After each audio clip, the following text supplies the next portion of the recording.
have Andrew Berger. We had a little problem with our recording, I'll mention too, so we've got that going now. But we're going to move on to our next speaker, which is Andrew Berger. He is the Senior Vice President of Governmental Affairs for the Indiana Manufacturing Association. Andrew began at the IMA in December of 2014, and prior to that, he was the Director of Governmental Affairs and General Counsel for the Association of Indiana Counties. In addition, he has worked with the Indiana Senate, Lieutenant Governor's Office, and the Indiana State Budget Agency. Andrew is a graduate of Hanover College and the Indiana University School of Law. He specializes in tax, energy, environment, torts, civil law, and healthcare policy. Let's go ahead and see if we can't get the program turned over to Andrew.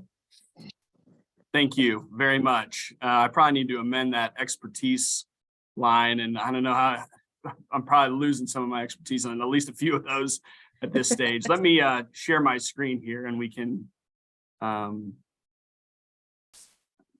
get my slides up here. Excuse me. Okay, can you all see that, I hope? Yes, we can. Good, good.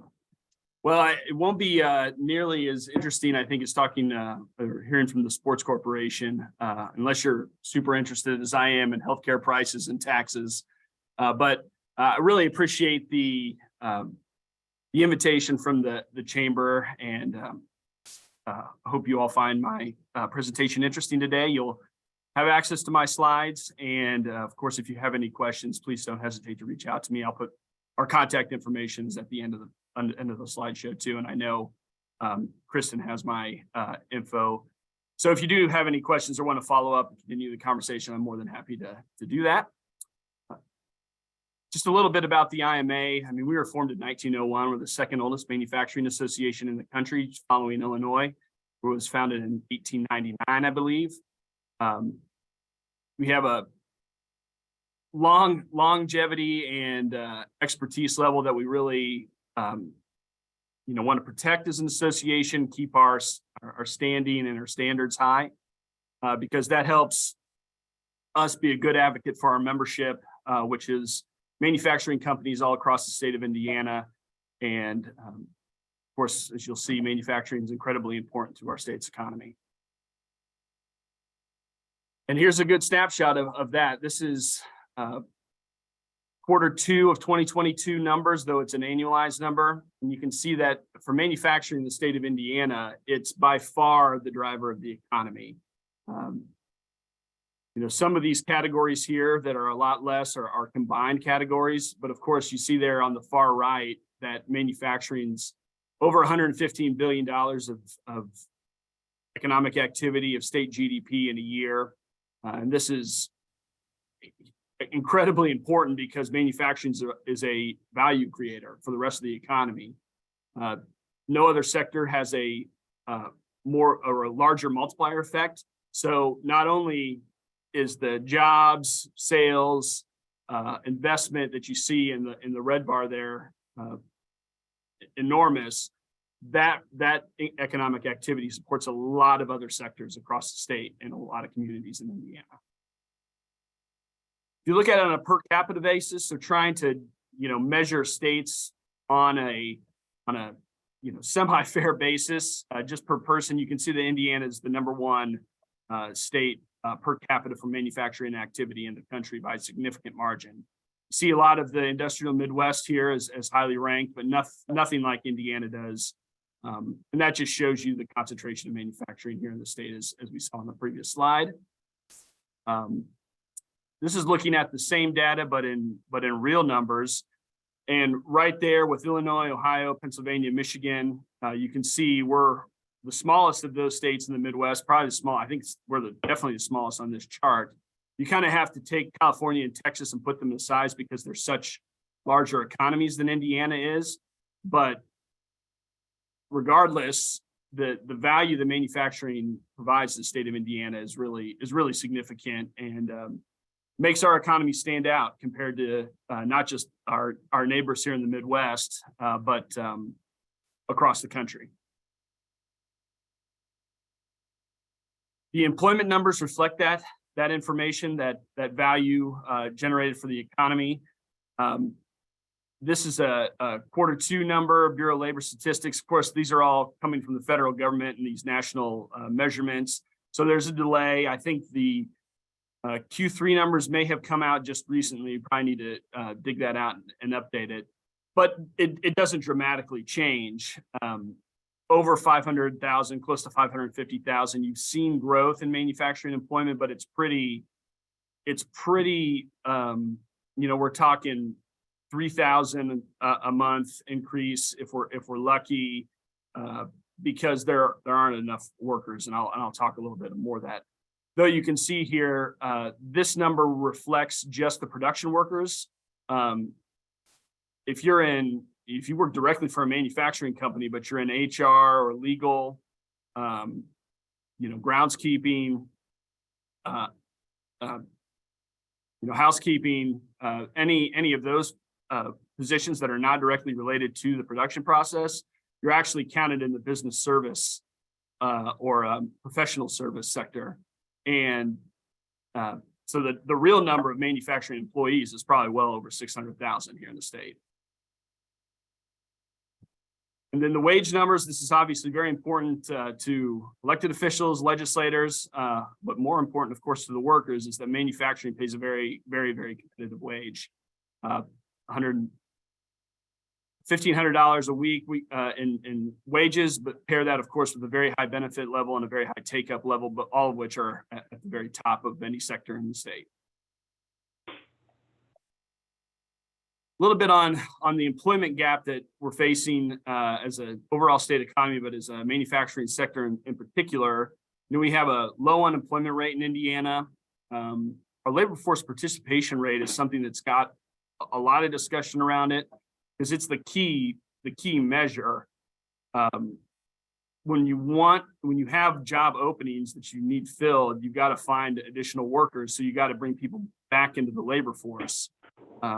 Indiana does a little bit better than the nation as a whole, but this is not something that has a ceiling on it. So as the nation and our state ages, which is a trend that's not going to stop, it's probably going to accelerate. Addressing or bumping up our participation rate is going to be more and more challenging.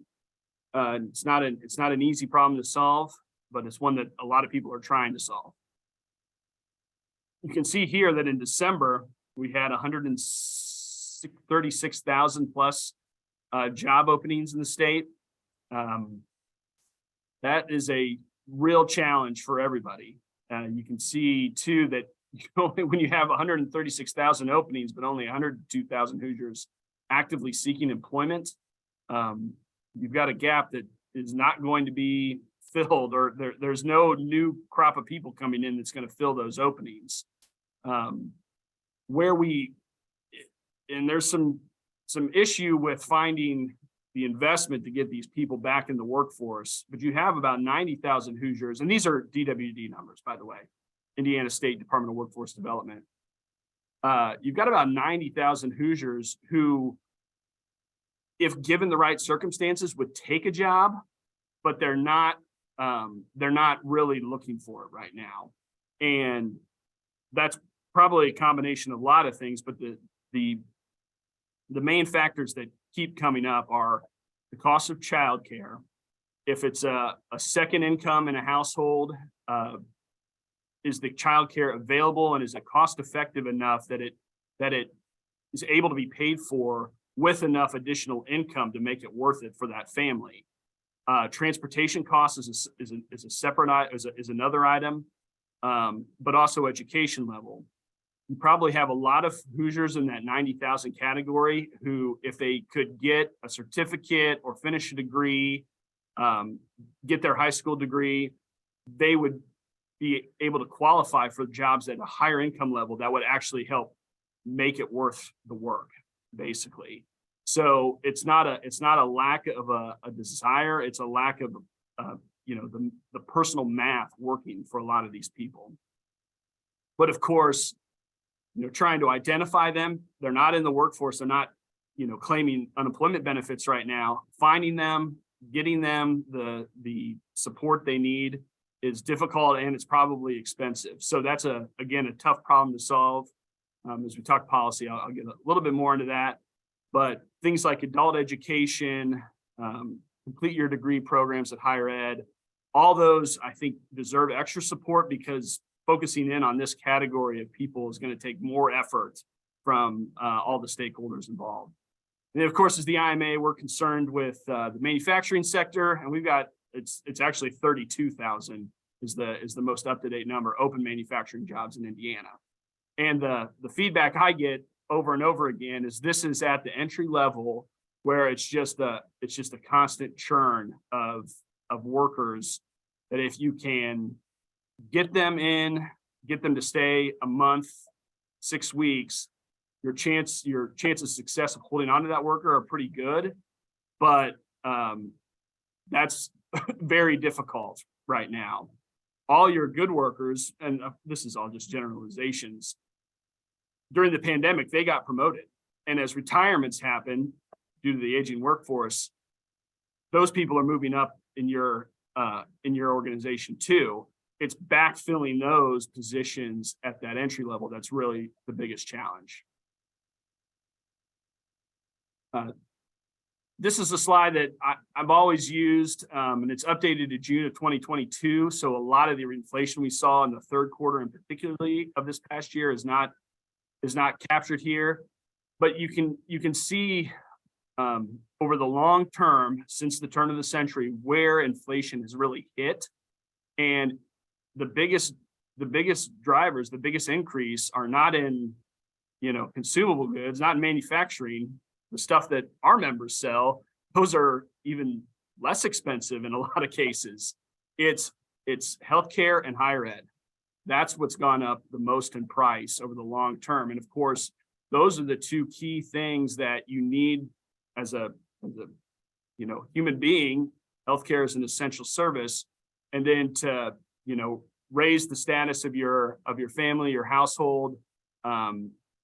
Your wages and income, higher education is also critical. So if you think about, kind of the anxiety people feel about their ability to move up and to afford the cost of living, when you see inflation in kind of those core services like food and fuel, which is what we saw and are still seeing, and that hits, but these long-term trends around healthcare and the cost of education are, I think, the background noise, not necessarily noise, but the background trend here that's really the driver of that feeling across the country. Property taxes are going to be a big topic of conversation. It's what I have worked on longest and most, so I'm familiar with it. You can see here that the 10-year trend, and there's tons of ways to look at tax data, but I think the most straightforward way is how much dollars are being paid by taxpayers in Indiana to local governments and schools. And you can see here that the biggest jump is homeowners in that last 10 years. The second biggest jump is business equipment, which is overwhelmingly manufacturers that are paying that amount. This chart's going to be outdated here as soon as everybody gets their bills in April. The data I've seen that homeowners on average are going to see a 16% increase, not in their assessed value, though that's the big drive, one of the big drivers, that's in their bills. And that is going to be a firestorm at the State House when taxpayers across the state get that news. I know a lot of people are working on it. The Ways and Means Committee in the House just passed a bill last night to try and address this, but they're not going to. It's almost past the point where you can fix it for the tax bills people are going to be getting here in the spring. I think people are going to be pretty upset. Home values have gone up significantly across the state. Very much, they're going up everywhere basically, but in some parts of the state, they're going up a lot. I mean, we're talking 20-30% increases. That's not the only driver of a tax bill. You have to actually have local units charging higher tax levies.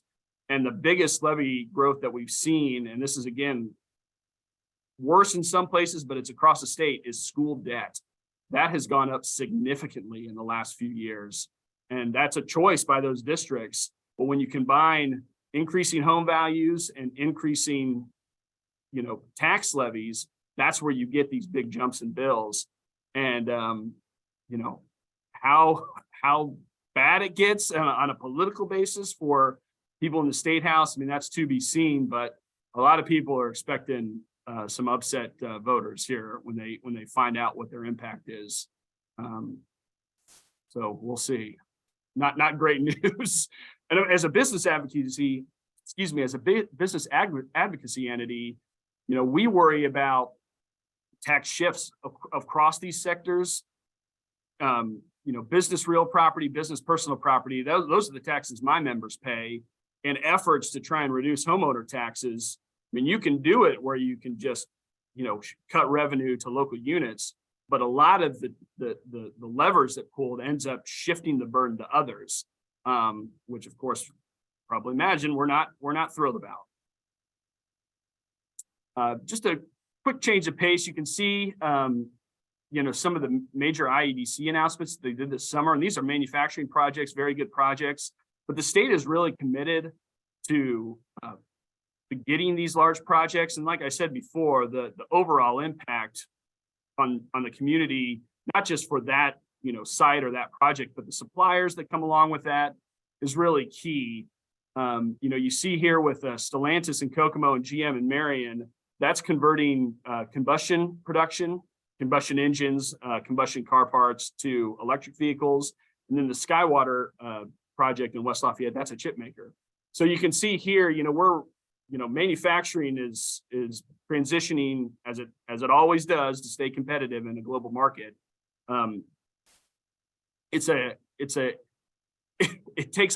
big competition for these projects, and we're glad to see that the IEDC is fully invested. But it's our mission as a manufacturers association to make sure that everybody is in the same type of competitive position as these larger companies.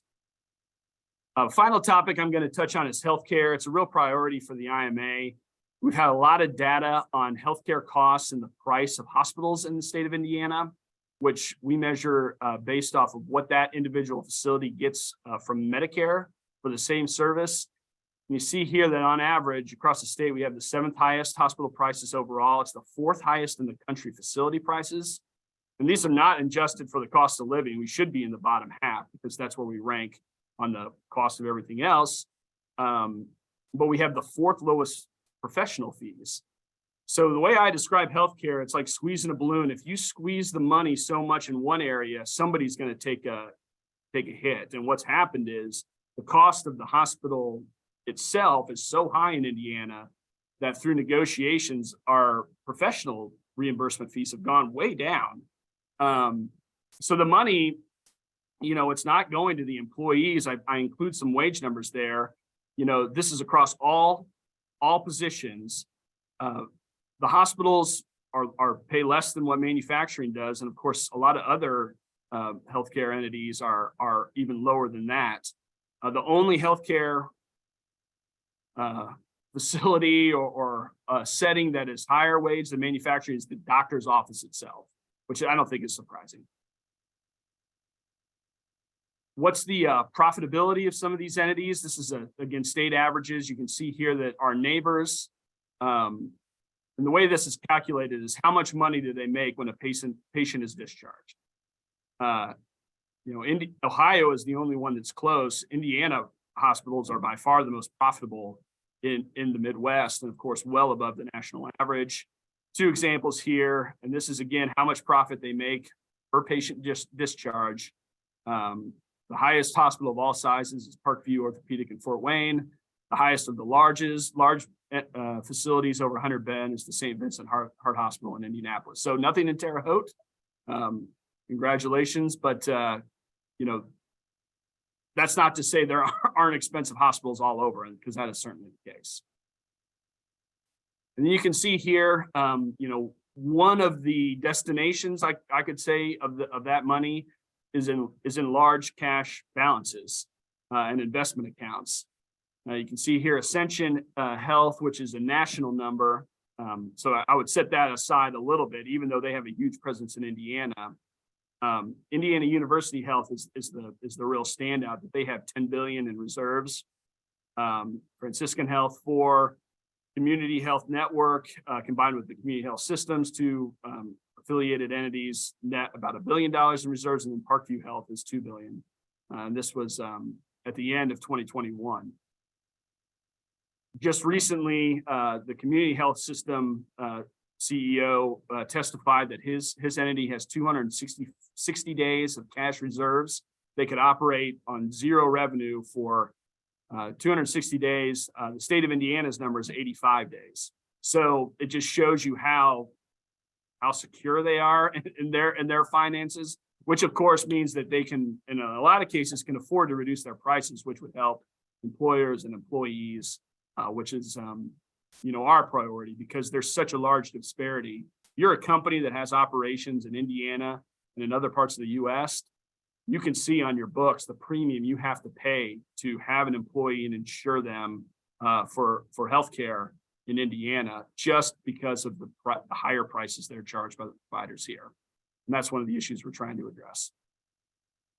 That's our legislative team, myself, our president, Brian Burton, and then Adriana and Sam, who are my colleagues. Can reach out to any of us and we'd be happy to talk to you. If you're not a member of the IMA, I'll do a shameless plug too. We're happy to talk to you about membership so you can get more engaged with other manufacturers across the state, but of course, on our key mission, which is good policy that helps manufacturers grow in the state. Thank you so much. Thank you, Andrew. As a fellow nonprofit leadership individual, I don't mind those shameless plugs at all. I know you and your team are over at the State House doing great work. It's been a very busy session, so appreciate you taking the time to spend a little bit with us on your catch-up Friday morning. So thank you. Andrew's slides, he has said he will be providing to us, and we will be sending those out to everybody on the call today as a follow-up, as well as the link to the recording. Okay, thanks, Andrew. We'll go ahead and get started with our final speaker of the morning. I think it's someone that we are all very familiar with, Gary Dick from Inside Indiana Business. He is the host and creator of that show and also serves as president and managing editor of Grow Indiana Media Ventures, LLC, an Indianapolis-based media company focused on producing and distributing Indiana business news and information through multiple media channels. Gary and technology entrepreneur Scott Jones from Grow Indiana Media Ventures ownership team. Today, more people get their Indiana business news from Inside Indiana Business than from any other source. I know I do, and look forward to those emails. You can now watch his television show on 15 Indiana network and public stations, listen to daily radio reports on 27 statewide stations, or get your news on demand from a collection of email, web, and mobile business news products. I would be remiss if I also did not mention that Gary hails from our side of the state and is a proud graduate of Clinton High School. I got it right, Gary, as well as Indiana State University. So Gary, we will turn the program over to you. Great, Kristen. Thanks very much. And it's always great to connect in person, but virtually as well with the Wabash Valley, because I certainly do value those roots back to Clinton, Terre Haute, and many great memories there, to be sure.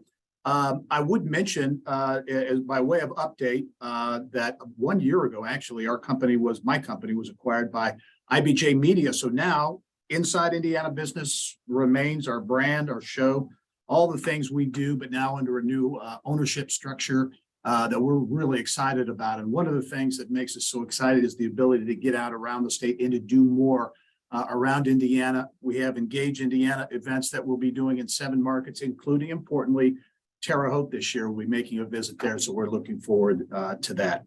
As I look at what we're seeing around the state heading into, as we head into 2023, there are some positives, to be sure, and I'll hit on those in a moment, but you can't really ignore, what appear to be headwinds in the national economy. We hear it a lot. Inflation, energy prices, the supply chain issues remain. They've gotten better, certainly. the potential for a recession of some sort. Everyone is kind of guessing at that at this point, but all weighing very heavily, I think, on the minds of businesses and consumers alike. And there are conflicting signals when you think about that big jobs report that came out a week ago or so nationally that really blew expectations out of the water. Very positive sign, if you will, in terms of jobs. Then you look at the companies around the country that are laying off workers, especially in the tech sector. These are really striking numbers when you think about it. I think Yahoo came out today with another big round of layoffs.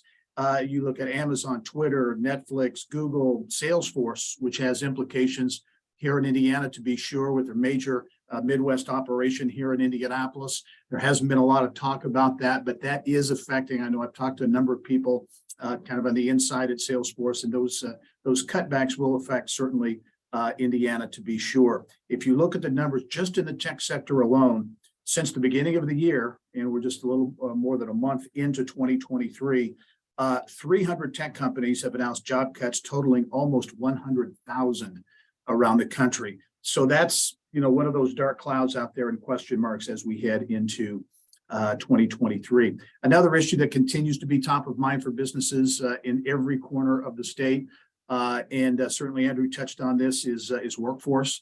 It's affecting all sectors of the economy. Andrew touched on manufacturing, which is such a driver for the Indiana economy. But if you look at the service sector, restaurants, reducing hours, some closing, some longtime restaurants closing simply because they can't get the help they need to run their businesses. In the tech area, the shortage is acute and important, especially as Indiana competes for big investment. There was a big Intel announcement several months ago, massive chip plant, 2 plants, I think, basically well over, it was like a $20 billion investment, 20,000 jobs, just a transformational economic development project. It went to Columbus, the Columbus, Ohio area. Indiana was in the running, and I'm told either a runner-up or maybe in third place, if you will, but certainly very competitive there. And a lot of people have indicated that the state's inability to really be able to commit to that size of workforce over the next number of years might have been a determining factor in where that investment went. When you talk about demand for technical workers, I think a great example of how strong that demand is and that need is in the community, it was at Rose-Hulman last fall, their annual fall career fair. As I recall, the numbers from that career fair, 283 companies attended, which was a record. That's a big number, 283 companies. 70 of those companies were there on campus for the first time. So about a fourth of those companies visiting Rose-Hulman for the first time. So you can see these tech companies are looking for talent everywhere they can find it. These are attractive jobs. Rose, of course, top private engineering school in the country, and the placement rate there is off the charts and very good. Starting salaries well in excess of $80,000 for those jobs coming out of Rose. And it also, I was talking to Secretary of Commerce Brad Chambers about this and this whole workforce issue and where the concerns are with that. And one issue that was brought up is the number of companies really promoting themselves and promoting opportunities in Indiana. He said he was at an event, I think this might have been at Rose-Hulman in Terre Haute. He spoke to a small number, 12 seniors who were about to head out into the job market. And he asked that group of 12, how many would take a job in Indiana if it were offered to you? 11 of the 12 hands in the room went up. Then he said, how many of you actually are taking jobs in Indiana? And only one hand was raised. So there is a feeling out there that perhaps Indiana, the private sector and others need to do a better job or continue to do and focus on doing a better job in terms of promoting the opportunities that are here in Indiana. There are signs, though, and certainly a number of signs around the state of Indiana that movement is being made to really help the state produce more tech talent, STEM, science, technology, engineering, and math. It's extending these programs all the way down into the grade school, certainly up through high school, and in our 4-year and 2-year colleges. universities. Ivy Tech and Vincennes is going to be very important in that whole equation. And one of the interesting stories, I think, that will have a real impact on the business community and Indiana's ability to attract and keep talent is happening right here in Indianapolis. But it's going to have, I think, ramifications throughout the state of Indiana, and that's what will become of the new IUPUI. It was announced some time ago, several months ago. IU and Purdue are going to be splitting, ending that 50-year plus relationship with IUPUI. It's going to become Indiana University, Indianapolis, but Purdue is going to have a very major presence as well. And I think what this, and it's being formulated now, what this is going to become has transformational opportunities for Indianapolis and beyond. It's been said every great American city is a great urban university. I think there are a lot of people who feel IUPUI is that and can be even more than that going forward. And you look at some of the moves that IU and Purdue are making now to put things in place in downtown Indianapolis to attract especially more technical talent and connect them with businesses here. Late last year, IU President Pam Whitten briefed the Board of Trustees at the university about they're calling a tech corridor that they want to establish in downtown Indianapolis. Several blocks could include new buildings and other investment downtown, specifically aimed at attracting more technology and related students to downtown Indianapolis. And then you compare that, it's going to be IU Indianapolis, but Purdue is going to have a very major presence in Indianapolis. In fact, Mung Chiang, who's the new president at Purdue, we were able to actually get the first interview with him once he took office. He has some very definite thoughts on what Purdue's presence in Indianapolis will be. In fact, he envisions a 63-mile corridor from downtown Indianapolis through Boone County all the way to Discovery Park in West Lafayette, what he calls a hard tech corridor, which would have a variety of technology and innovation-based companies all along that corridor.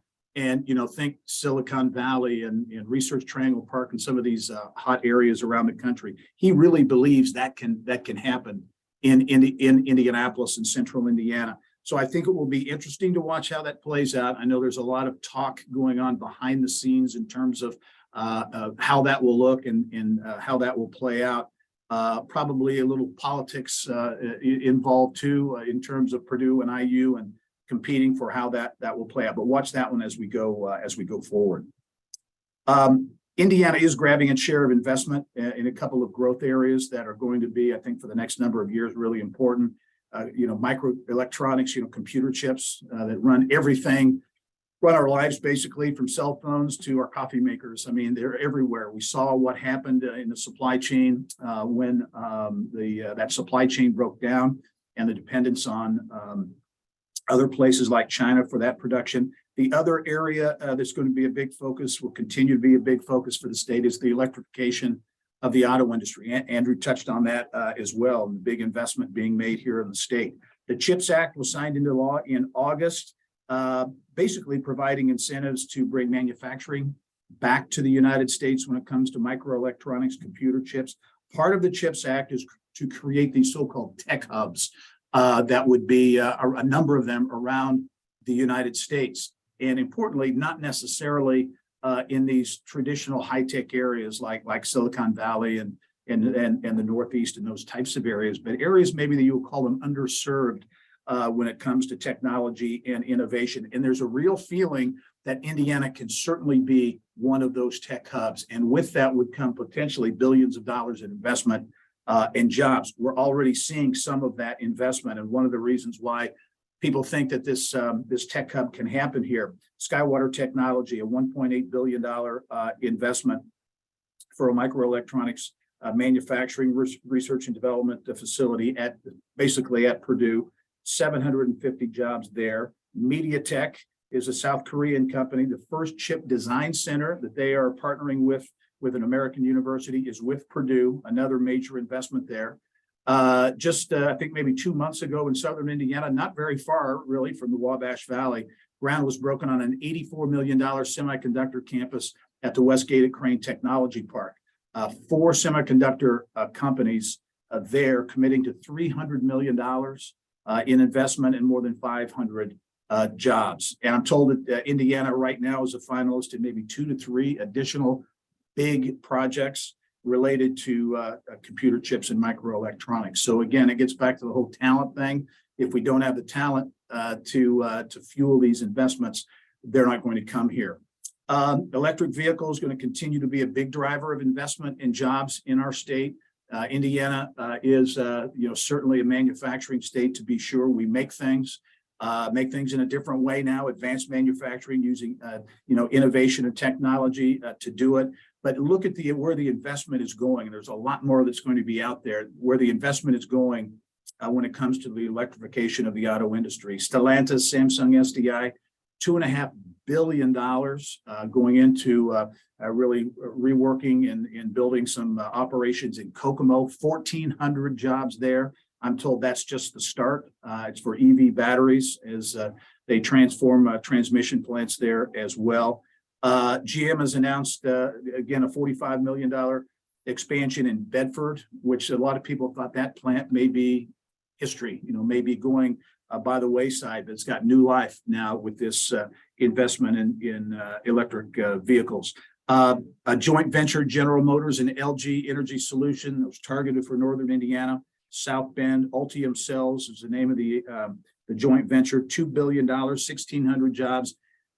That appears on hold. It was expected to go to New Carlisle near South Bend, but there's a feeling that the GM is going to find a partner for that, and there'll be a big investment in that part of the state. And then just south of Terre Haute in the Wabash Valley there, Toyota Motor Manufacturing Indiana in Princeton continues to grow and is such a huge driver of the economy there. In the midst of an $800 million investment, a bunch of that around electric vehicles as well. You look at other industries that I would call hot industries or industries that Indiana can really make their mark in.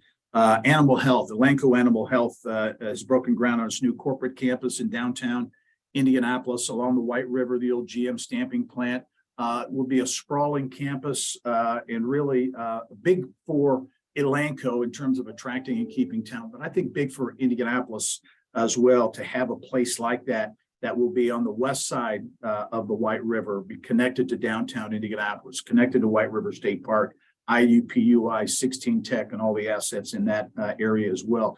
And when you look at Elanco, keep an eye on what might be happening in up the road in Clinton at the Elanco plant there, because they're I'm pretty confident. I know there's a lot of focus on some potential big investment in that plant as well, which would be huge for that area in so many ways. But the whole animal health area, Elanco is the second largest animal health company now in the world, headquartered right here. I think that's got some big potential as well. The key, though, again, is talent. And you're looking around the state of Indiana. One of the big stories, I think, is what communities are doing to improve quality of life and making major investment. Economic development today, much different than it was 20 years ago. It used to be, hey, come here. It's an inexpensive place to do business. Now it's about quality of life, quality of place. Is this a place where your workers, your executives want to come, live, work, and play? And we're seeing a lot of action in that with the READY grants, and I can't remember what the acronym stands for, but it's Regional Economic Development something at the state level. $500 million was doled out. A piece of that money came to the Wabash Valley. I know we brought the show over there several weeks ago and took a look at some of the things that are happening, things that wouldn't frankly happen otherwise without that money coming from the READY grant program. Money that's matched in the market with millions of dollars as well. I know they're looking at an aquatic center, a parking garage in downtown Terre Haute that will be key to new hotels along, to complement the new convention center in downtown Terre Haute as well. The Children's Museum looking at an outdoor expansion there.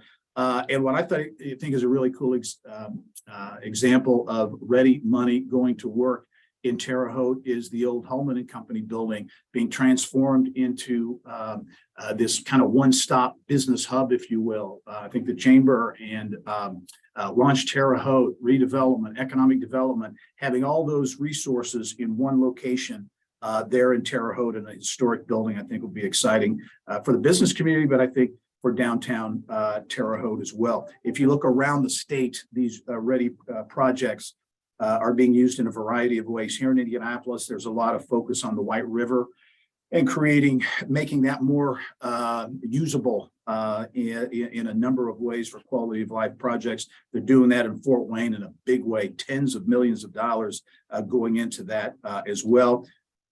Refunding ready is at the State House now. Last year's round was essentially fueled by COVID money from the federal government. Now Governor Holcomb wants the state to fund this. I think there's a lot of support for that happening.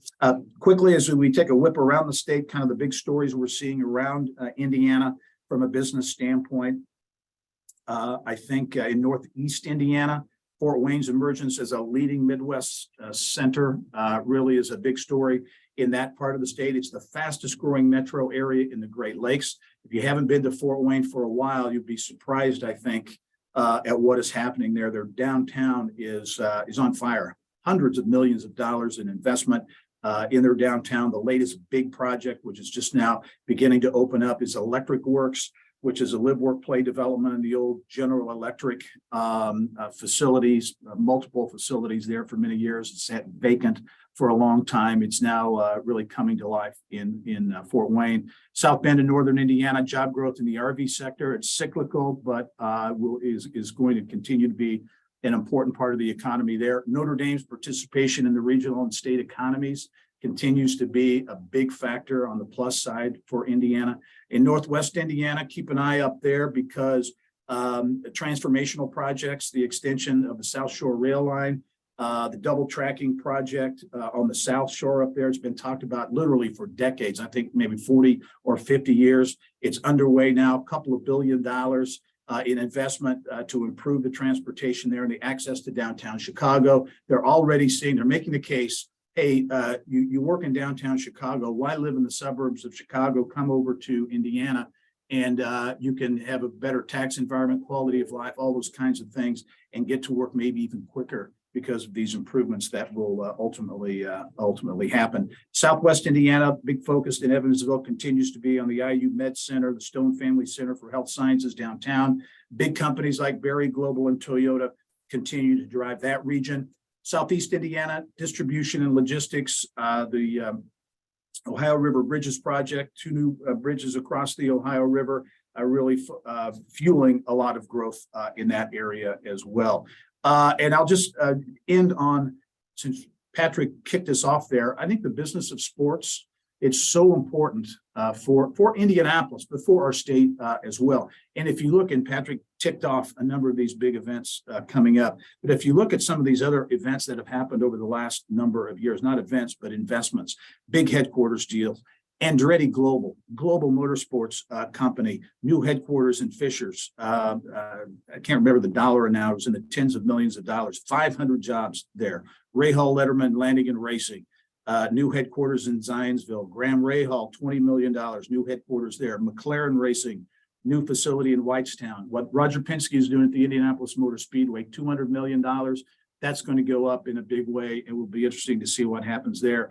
And then you layer in those events as well. So in terms of events and things happening, the business of sports, I think, is going to be big as well. So with that, I will end my comments and just say, I hate to use it because it's overused, but cautiously optimistic, I think, is kind of the feel in the business community as we head into 2023. And one final note for everyone in the Wabash Valley, Sunday mornings at 8:30, you can catch our show on WTWO Channel 2, where I did the weekend weather when I was at Indiana State, if you can believe that. I did the weekend weather at Channel 2 many years ago. So.